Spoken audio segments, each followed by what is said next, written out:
கர்த்தராகிய இயேசு கிறிஸ்துவின் நாமத்தினால உங்கள் அனைவரை சந்திப்பதில் மிக்க மகிழ்ச்சி அடைகிறேன். போன வாரம் நீங்கள் பாக்கியவான்கள் அப்படின்னு நம்ம பார்த்தோம். ஏன்னா பழைய ஏற்பாடு பரிசுத்தவான்களை காட்டிலும் நமக்கு ஆண்டவரை பற்றின வெளிப்பாடு நிறையவே உண்டு, அதிகமா உண்டு, முழுமையாக உண்டு. அதனால நாம் அவர்களை காட்டிலும் பாக்கியவான்கள், பாக்கியம் செய்தவர்கள் என்பதை குறித்து பார்த்தோம். இந்த வாரம் மத்தேயு 7வது அதிகாரம் 13, 14 இடுக்கமான வாசல் வழியாய் உட்பிரவேசிங்கள், கேட்டுக்கு போகிற வாசல் விரியும், வழி விசாலமா இருக்கு, அதன் வழியாய் பிரவேசிக்கிறவர்கள் அநேகர். ஜீவனுக்கு போகிற வாசல் இடுக்கமும் வழி நெருக்கமுமா இருக்கிறது, அதை கண்டுபிடிக்கிறவர்கள் சிலர். இதை எப்படி, இந்த வசனத்தை எப்படி புரிஞ்சுப்பாங்க அப்படின்னா, நரகத்துக்கு நிறைய பேர் போவாங்க, பரலோகத்துக்கு கம்மியான பேர் தான் போவாங்க, அப்படி சில பேர் புரிஞ்சுப்பாங்க. சிலர் எப்படி புரிஞ்சுப்பாங்கன்னா, இந்த வாழ்க்கை முழுசா நம்ம, ஏன்னா இடுக்கமும் நெருக்கமா இருக்கனால இந்த வாழ்க்கை முழுவதும் நம்ம கஷ்டப்பட்டுக்கிட்டே இருக்கணும், கஷ்டப்பட்டு தான் நம்ம வாழணும் அப்படின்னு நம்ம சில பேர் புரிஞ்சுப்பாங்க. இதுக்கு உண்டான அர்த்தங்கள் என்னன்றதை நம்ம பார்ப்போம். இடுக்கமான வாசல் வழியாய் உட்பிரவேசிங்கள். இடுக்கமான வாசல் அப்படின்ற வார்த்தைக்கு கிரீக் வேர்ட் பார்த்தீங்கன்னா ஸ்டெனோஸ்ன்ற வார்த்தை.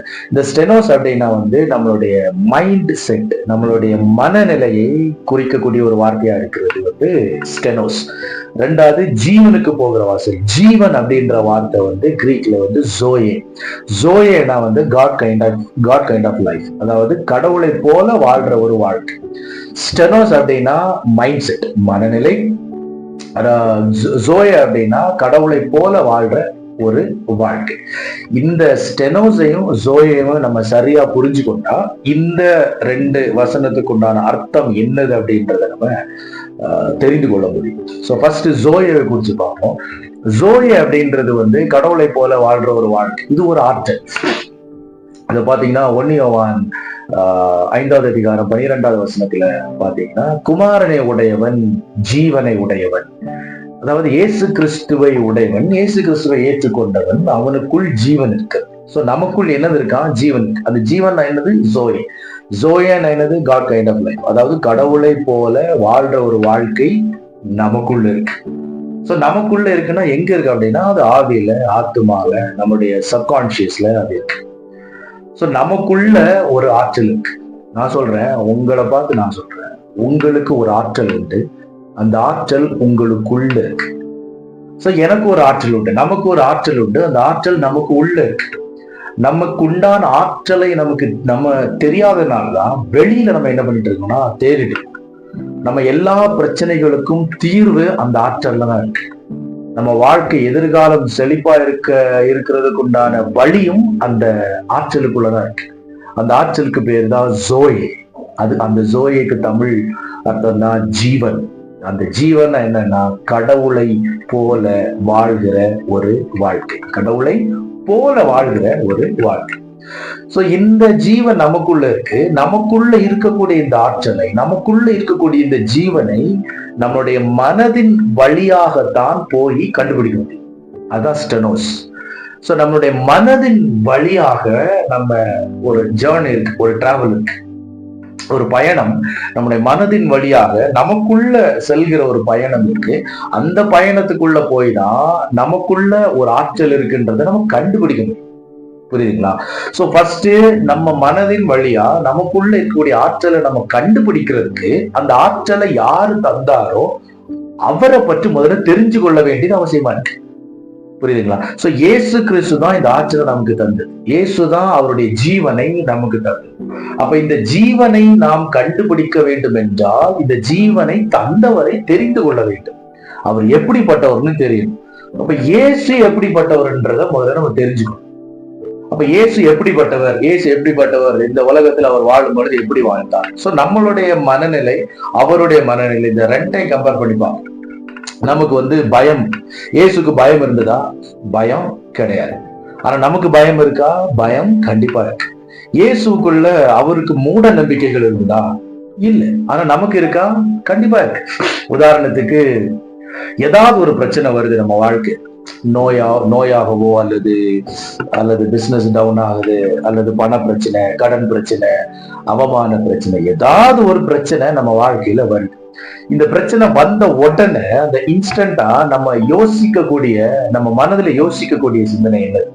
அப்படின்னு பாத்தீங்கன்னா, இந்த பிரச்சனை ஏன் வருது, எதுக்கு வருது, யாரால வருது? ஒருவேளை இவங்க மந்திரம் வச்சுட்டாங்களா, இவங்க பில்லி சூனியம் வச்சுட்டாங்களா, இவங்க அப்படி பண்ணிருப்பாங்களோ, ஒருவேளை இவங்க கண்ணு பட்டுருச்சோ, இவங்களுடைய கண்ணெல்லாம் நம்ம மேல ஆயிடுச்சோ, அதனால இந்த பிரச்சனை வந்துருச்சோ, இப்படிதான் நம்ம என்ன பண்றோம், யோசிக்கிறோம். இயேசு இந்த மாதிரி யோசிச்சாரா அப்படின்னு கேட்டா யோசிக்கல. ஏன்னா அவருக்குள்ள ஜீவன் இருக்கு, தான் யாருன்றது அவருக்கு தெரியும், தன்னுடைய ஜீவன் எப்படிப்பட்ட ஜீவன் என்பது அவருக்கு தெரியும். அதனால அவர் என்ன பண்ணல, இந்த மாதிரி யோசிக்கவே இல்லை. ஆனா நமக்குள்ள இருக்கக்கூடிய ஜீவனை நமக்கு தெரியாததுனால நம்ம இப்படி என்ன பண்ணிட்டு இருக்கோம், யோசிச்சுட்டு இருக்கோம். இவங்க வச்சுட்டாங்க, இந்த பில்லி சுனி வச்சுட்டாங்க, இந்த மந்திரம் வச்சுட்டாங்க, அல்லது இவங்க கண்ணு பட்டுச்சு, அல்லது அந்த சாபம், அல்லது இது அது அது இதுன்னு நம்ம போட்டு பிரச்சனையில இருந்து எப்படி வெளியில வரணும் அப்படின்றத நம்ம யோசிக்கிறதுக்கு பதிலாக இதனாலதான் வந்திருக்கும், சோ இதை செய்வோம் அதை செய்வோம் அப்படிதான் ஓடிடும். ஆனா நமக்குள்ள ஜீவன் இருக்கு, அந்த ஜீவனை நம்ம கண்டுபிடிச்சிட்டா இந்த பிரச்சனையில இருந்து வெளியே வந்துடலாம். இயேசு கிறிஸ்துக்குள்ள ஜீவன் இருந்தது. அதனால ஒரு பிரச்சனை வரும்போது அவர் எப்பவுமே இந்த பிரச்சனை என்ன சாகடிச்சிடும், இந்த பிரச்சனை என்ன மூழ்கடிச்சிடும் யோசிக்கிறது இல்லை. பிரச்சனை முன்ன வருதா, தனக்குள்ள ஜீவன் இருக்கு, அந்த ஜீவனை அவர் பயன்படுத்துறார், அதிகாரத்தை பயன்படுத்துறார், பிரச்சனையை அவர் ஜெயிச்சுட்டு போறார். இதே மாதிரியான அதிகாரத்தை பயன்படுத்தி நம்மளாலே அதை செய்ய முடியும் அப்படின்றதுனாலதான் அவர் அவருடைய ஜீவனை நமக்குள்ள தந்திருக்கிறார். அதை கண்டுபிடிக்க வேண்டியது இருக்கு. அதை கண்டுபிடிக்கிறதுக்கு முன்பாக அந்த ஜீவனை தந்தவரை தெரிந்து கொள்ள வேண்டியதும் புரிந்து கொள்ள வேண்டியதும் அவசியமாக இருக்கு. அப்ப இயேசு கிறிஸ்துக்குள்ள பயம் இல்ல, மூட நம்பிக்கை இல்ல. ரெண்டாவது அவருடைய ஜெபம் எப்படி இருந்தது பாருங்க. தேவைகளுக்காக பண்ணுகிற ஜெபங்கள் அவருக்கு ஒரு 10-20 செகண்டுக்குள்ளதான், 5-10 செகண்டுக்குள்ளதான். ஆனா பிதாவோடு உறவில் இருந்த ஜெபம் மணிக்கூர் கணக்கா இருந்தாரு. தேவைகளுக்காக பண்ண ஜெபம் 10-20 செகண்டுக்குள்ளதான் பண்ணாரு. ஆனா நாம தேவைகளுக்காக பண்ற ஜெபத்துக்கு தான் மணிக்கூர் கணக்கா செலவிடுறோம். ஆண்டவரோடு இருக்கக்கூடிய உறவுல மணிக்கூர் கணக்கா செலவிடுறது கிடையாது. ரெண்டாவது ஒரு தேவைக்காக நம்ம ஜெபம் பண்றோம்னா நம்மளுடைய மனநிலை எப்படி இருக்கு அப்படின்னா, ஒருவேளை இது நடக்கலைன்னா என் வாழ்க்கை அழிஞ்சு போயிடும், அதனால நம்ம என்ன பண்ணிடுறோம், ஜெபம் பண்றோம். சோ இதுக்கு நடுவுல இருந்து செயல்படுறது ஒரு வகையான பயம். என் வாழ்க்கை அழிஞ்சிருமோன்ற பயம், அதனால ஜெபம் பண்றோம். குடும்பம் அழிஞ்சிருமோன்ற பயம், அதனால ஜெபம் பண்றோம். சோ அப்ப என்னது, பயத்தின் அடிப்படையில நம்ம ஜெபத்தை பண்றோம். இந்த ஜெபத்தை தான் இயேசு பண்ணாரா? அவர் பயத்தின் அடிப்படையில ஜெபம் பண்ணாரா? கிடையாது. அவர் ஜெபம் பண்ணும் பொழுது அதிகாரத்தின் அடிப்படையில ஜெபம் பண்ணாரே தவிர பயத்தின் அடிப்படையில என்ன பண்ணவரு ஜெபம் பண்ணவே இல்லை. அப்போ நம்மளுடைய மைண்ட் செட் எப்படி இருக்கு, அவருடைய மைண்ட் செட். அப்போ இயேசு இந்த உலகத்துல எப்படி வாழ்ந்தார் அதை நம்ம தெரிந்து கொள்ள என்ன நடக்கும் அப்படின்னா, நம்ம மனதுலதான் தெரிந்து கொள்றோம். சோ அந்த மனதின் வழியாக தான் நம்ம ஆத்துமாக்குள்ள போய், நம்ம ஆவிக்குள்ள போய், நமக்குள்ள இருக்கக்கூடிய அந்த ஜீவனை நம்ம கண்டுபிடிக்க போறோம். சோ அந்த மனதின் வழியா நம்மளுடைய அந்த பயணத்தை நாம் பயணிக்கும் பொழுது, மேற்கொள்ளும் பொழுது உள்ள என்ன நடக்கும் அப்படின்னா, நமக்கு உண்டான பயமும் நமக்கு உண்டான மூட நம்பிக்கைகளும் நம்மளை போட்டு தடுக்கும். ஒரு பிரச்சனை வருதுன்னா டக்குன்னு நம்மளுடைய மைண்ட் இதனாலதானோ அதனாலதானோ அப்படின்னு யோசிக்க வைக்குது பாருங்க.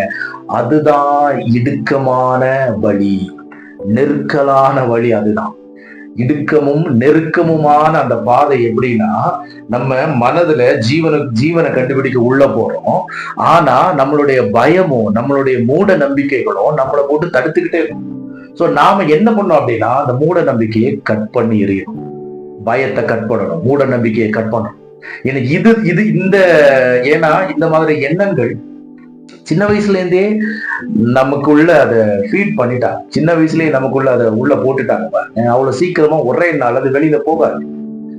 ஒரே நாள் அது என்ன பண்ணாது, வெளியில போகாது. கொஞ்சம் கஷ்டப்பட வேண்டியதா இருக்கும். அதுக்கு பேர் தான் இடுக்கமான வாசல். இடுக்கமான வாசல்ல தான் நீ உட்பிரவேசிச்சுதான் ஆக வேண்டும், வேற வழி இல்லப்பா. ஏன்னா உன் மனது ஃபுல்லா, உன்னோட எண்ணங்கள் ஃபுல்லா பயமும் மூட நம்பிக்கையும் அவிவிசுவாசமுமா நிரம்பி இருக்கு. இது எல்லாத்தையும் நீ கட் பண்றதுக்கு கொஞ்சம் கஷ்டப்படுவ. அந்த கஷ்டப்படுற ஒரு ப்ராசஸ் இருக்கு பாரு, அதுதான் இடுக்கமான வழி. இந்த ப்ராசஸ நீ தாண்டி மேற்கொண்டு நீ உள்ள வந்துட்டேன்னா உனக்குள்ள ஒரு ஆற்றல் இருக்கிறது நீ கண்டுபிடிச்சிருக்க. அது எந்த மாதிரி ஆற்றல்னா, இயேசு கிறிஸ்துக்கு உள்ள இருந்த அதே ஆற்றல், இயேசு கிறிஸ்துக்கு உள்ள இருந்த அதே ஜீவன் உனக்குள்ள இருக்குது அப்படின்றத நீ கண்டுபிடிச்சிருவ. இதை கண்டுபிடிக்கிறவர்கள் சிலர். ஏன் சிலர் தான் கண்டுபிடிக்கிறாங்க அப்படின்னா, அந்த சிலர் தான் அந்த மனதின் போராட்டத்துல ஃபைட் பண்ணுவாங்க. இந்த மூட நம்பிக்கையை ஜெயிப்பாங்க, மூட நம்பிக்கையை கட் பண்ணுவாங்க, மூட நம்பிக்கைக்கு விரோதமா ஃபைட் பண்ணுவாங்க, பயத்துக்கு விரோதமா ஃபைட் பண்ணுவாங்க. இல்ல இல்ல, இயேசு இப்படி இருந்தது இல்லை. இயேசுடைய எண்ணத்துல மூட நம்பிக்கை இல்லை, இயேசுடைய எண்ணத்துல அவிவிசுவாசம் இல்லை, இயேசுடைய எண்ணத்துல பயம் இல்லை. அப்ப எனக்கும் இருக்கக்கூடாது. வசனம் சொல்லுகிறது, குமாரனை உடையவன் ஜீவனை உடையவன். எனக்குள் ஜீவன் இருக்கு, எனக்குள்ள ஜீவன் இருக்குது அப்படின்னா எனக்குள்ள மூட நம்பிக்கைகள் இருக்கக்கூடாது. சோ நான் அதை டிராவல் பண்றேன், நான் ஒவ்வொன்னா கட் பண்றேன், மூட நம்பிக்கையை கட் பண்றேன். அந்த பில்லி சொன்னேன், இது அது இது எதுவுமே என்ன தாக்காது அப்படின்னு தான் இயேசுவோட மனநிலை இருக்கு. இயேசுவை பில்லி சொல்லும் தாக்குமா? தாக்குமா? இல்ல. இயேசுவ பயம் தாக்குமா? இல்ல. இயேசுவை அவிசுவாசம் இயேசுக்குள்ள இருந்ததா? இல்ல. எந்த விதமான மாந்திரிக காரியங்களா இருந்தாலும் சரி, எந்த விதமான போராட்டமா இருந்தாலும் சரி, எந்த விதமான பிரச்சனைகளா இருந்தாலும் சரி, எதுவுமே இயேசுவை தாக்காது, தாக்க முடியாது. இயேசுவை தாக்க முடியாது. ஏன்னா அவர் ஜீவனாக இருந்தார். அந்த ஜீவனை தான் நமக்கு தந்திருக்கிறார். உங்களுக்குள்ள அந்த ஜீவன் தான் இருக்கு. அப்போ உங்களையும் அந்த பில்லி சூனியம் தாக்காது, உங்களையும் மாந்திரிகம் தாக்காது, உங்களையும் பிரச்சனைகள் தாக்காது, உங்களுக்குள்ள பயம் இருக்காது, உங்களுக்குள்ள மூட நம்பிக்கைகள் இருக்காது. ஏன்னா உங்களுக்குள்ள ஜீவன் இருக்குது. அந்த ஜீவனை கண்டுபிடிக்கும், அந்த ஜீவனை கண்டுபிடிக்கணும். அப்ப இதை கண்டுபிடிக்கிறதுக்கு மூட நம்பிக்கை எல்லாம் தாண்டி வரணும், கட் பண்ணி தாண்டி வரணும், பயத்தை கட் பண்ணி தாண்டி வரணும், அவிசுவாசத்தை கட் பண்ணி தாண்டி வரணும். இது எல்லாத்தையும் தாண்டி தாண்டி தாண்டி வந்துட்டோம்னா நம்ம ஜீவனை என்ன பண்ணிருக்கோம்? கண்டுபிடிச்சோம்.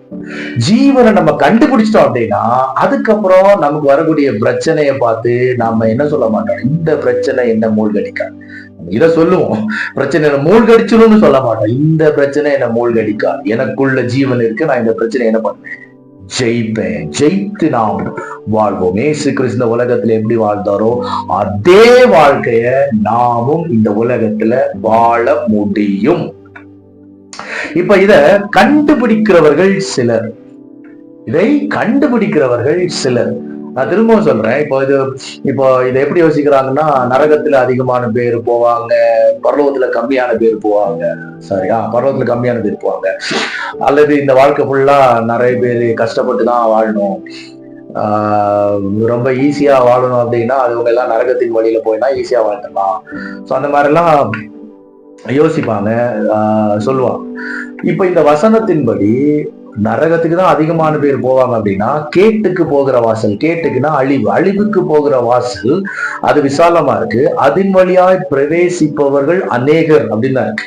அதன் வழியா பிரவேசிப்பவர்கள் அநேகர், ஜீவனுக்கு போகிற வாசலை கண்டுபிடிக்கிறவர்கள் சிலர். இதுல எப்படி போட்டிருக்கணும்? பரலோகத்துக்கு தான் கம்மியான பேரு, நரகத்துக்கு அதிகமான பேர் போவாங்கன்னா இதுல எப்படி போட்டிருக்கணும் அப்படின்னா, கேட்டுக்கு போகிற வாசல் வழியா பிரவேசிக்கிறவர்கள் அநேகர், ஜீவனுக்கு போகிற வாசல் வழியா பிரவேசிக்கிறவர்கள் சிலர், அப்படிதான் போட்டிருக்கு. ஆனா இங்க பிரவேசிக்கிறவர்கள் போடல, கண்டுபிடிக்கிறவர்கள் சிலர். சோ அழிவுக்கு நிறைய பேர் பிரவேசிப்பாங்க, ஜீவனை கண்டுபிடிப்பாங்க சிலர், பிரவேசிப்பாங்கன்னு போடல. அப்ப எப்படி கண்டுபிடிக்கிறோம், எப்படி கண்டுபிடிக்கணும்னு தான் நம்ம இவ்வளவு நேரம் வரை பார்த்தோம். மனதின் வழியாக இயேசு கிறிஸ்துவை தெரிந்து கொண்டு மனதின் வழியாக நமக்குள்ள இருக்கக்கூடிய ஜீவனை நம்ம என்ன பண்றோம்? கண்டுபிடிக்கும். கண்டுபிடிச்சதுக்கு அப்புறம் பாத்தீங்கன்னா, ஏன்னா கண்டுபிடிக்கிறவர்கள் சிலர். சோ இந்த சிலர் போதும் ஆண்டவருக்கு. ஆண்டவருக்கு என்ன போதும்? இந்த சிலர் போதும். இந்த சிலர் இந்த ஜீவனை கண்டுபிடிச்சிட்டா போதும். இந்த சிலர் பலரை இந்த ஜீவனுக்குள்ள கொண்டு வருவாங்க. நான் மறுபடியும் சொல்றேன், அவருக்கு சிலர் போதும். ஏன்னா 20 லட்சம் இஸ்ரவேல் ஜனங்களை வழி நடத்துவதற்கு மோசே என்ற ஒருத்தர் ஆண்டவருக்கு போதுமானவராக இருந்தார். ஒரு யூத இனத்தையே, ஒரு தேசத்தை உருவாக்க ஆபிரகாம்ன்ற ஒருத்தர் ஆண்டவருக்கு போதுமானவராக இருந்தார். அதே போலதான் ஒரு மிகப்பெரிய கூட்டத்தை வழி நடத்துவதற்கு ஆண்டவருக்கு சிலர் போதும். ஆண்டவருக்கு சிலர் போதும். அப்ப இந்த ஜீவனை கண்டுபிடிக்கிறதுக்கு ஆண்டவருக்கு சிலர் போதும். இந்த சிலர் கண்டுபிடிச்சிட்டா போதும். இந்த சிலர் பலரை என்ன பண்ணுவாங்களா? இந்த ஜீவனுக்குள்ள கொண்டு வருவாங்க. நான் சொல்றேன், இன்னைக்கு கேட்டுக்கொண்டிருக்கிற அனைவரும் இந்த ஜீவனை நீங்க கண்டுபிடிக்கிற சிலராக இருக்கிறீங்க. திரும்பவும் சொல்றேன், உங்களுக்கு உள்ள ஆற்றல் இருக்கு. அந்த ஆற்றலுக்கு பேரு தான் ஜோயே, அதாவது ஜீவன்.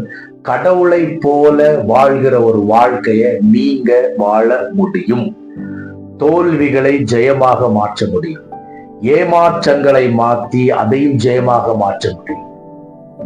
சோ தோல்வியை மாற்ற முடியும், ஜெயத்தை மாற்ற முடியும், அவமானத்தை மாற்ற முடியும், பிரச்சனைகளை மாற்ற முடியும். இது எல்லாவற்றையும் மாற்றி ஜெயமாக்கக்கூடிய ஆற்றல் உங்களுக்கு உண்டு. இது ஏன் வருது, எதுக்கு வருதுன்னு யோசிக்காம உங்களுக்குள்ள ஜீவன் இருக்கு, அந்த ஜீவனை பயன்படுத்தி இதை ஜெயிக்க முடியும். சோ நீங்கள் இதை ஜெயிக்கும் பொழுது, நீங்கள் சிலரா இருக்கிறீங்க, நீங்க இதை ஜெயிக்கும் பொழுது ஆண்டவருடைய ஜோயையை நீங்கள் கண்டுபிடித்தால், நீங்கள் கண்டுபிடிக்கும் பொழுது என்ன நடக்கும் அப்படின்னா, கண்டுபிடித்த நீங்கள், சிலரா இருக்கக்கூடிய நீங்கள் பலரை இந்த ஜீவனுக்குள்ள கொண்டு வர முடியும். அதனாலதான் சிலர் பிரவேசிப்பார்கள் போடல, சிலர் கண்டுபிடிப்பார்கள். சோ கேட்டுக்கு நிறைய பேர் போறாங்க, அழிவுக்கு நிறைய பேர் போறாங்க. அந்த நிறைய பேர், அழிவுக்கு போறக்கூடிய நிறைய பேரை ஜீவனுக்குள்ள இந்த சிலர் கொண்டு வருவார்கள். கேட்டுக்கொண்டிருக்கிற அனைவரும் நீங்க இந்த சிலராக நீங்க இருந்து அநேகரை, பலரை இந்த ஜீவனுக்குள்ள நீங்க கொண்டு வருவீங்க. வாழ்க்கையை நீங்க ஜெயிப்பீங்க. உங்களுக்குள்ள ஆற்றல் இருக்கு, உங்களுக்குள்ள ஆற்றல் இருக்கு. இதை நம்புங்க. மூட நம்பிக்கைகள், பயங்கள், அபிவிசுவாசங்கள், இது எல்லாவற்றையும் நீங்க தாண்டி மேற்கொண்டு ஜீவனை கண்டுபிடித்து உங்க வாழ்க்கையில ஜீவன் உள்ள கிரியை செய்து ஜீவனில் நீங்க வாழ்க்கையை வாழ் மற்றவர்களை இந்த ஜீவனுக்குள்ள நீங்க வழி நடத்த போறதற்காக நான் ஆண்டவரை துதிக்கிறேன், ஸ்தோத்தரிக்கிறேன், நன்றி சொல்கிறேன். உங்கள் அனைவரையும் இயேசுவின் நாமத்தினால் ஆசீர்வதிக்கிறேன். God bless you.